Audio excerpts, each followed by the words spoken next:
손중상 보냄이라는 예. 범건 고발장 등을 받았는지는 기억나지 않고 이를 확인할 방법도 없습니다.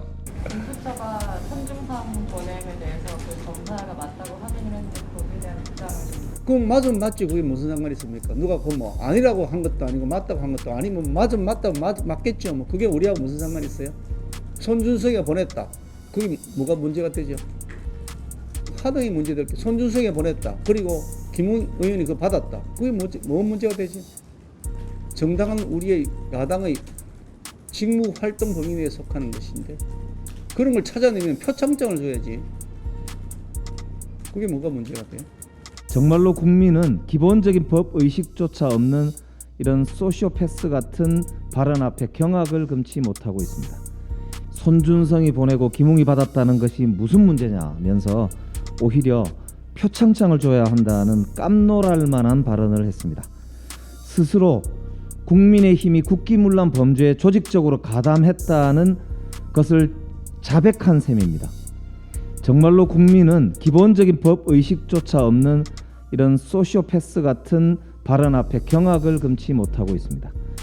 2014년 박근혜 정부가 정윤회 최순실 도대체 뭐가 문제냐? 사실무근이다. 유출이 문제다. 유출 경위를 조사하겠다고 했던 것과 어찌 똑같습니까? 쿠데타가 무슨 문제냐? 구국의 결단이다라고 했던 군사반란의 주범들과 똑같은 말입니다.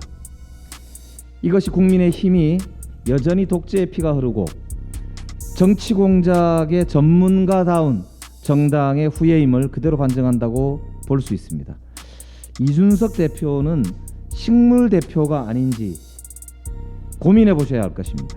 국민의힘이 괴멸에 이를 수도 있는 이런 망발 앞에 아무런 발언도 못하고 있는 이준석 당대표는 당대표가 맞는지 묻고 싶습니다.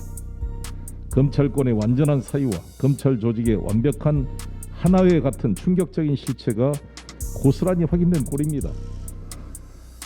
특히 이번 폭로로 고발 사주 사건에 대한 윤석열 후보의 직접 관련 가능성도 더욱 커지게 되었습니다. 합리적으로 생각해보면 지난해 3월 장모 등 가족 관련 비리 혐의 대응 문건을 작성하고 이를 기초로 4월 총선 직전 국민의힘의 고발 사주 문건을 건넸을 것이라 추정할 수 있기 때문입니다. 공수처는 자신의 존재 근거를 확인할 수 있도록 철저한 수사를 부탁합니다.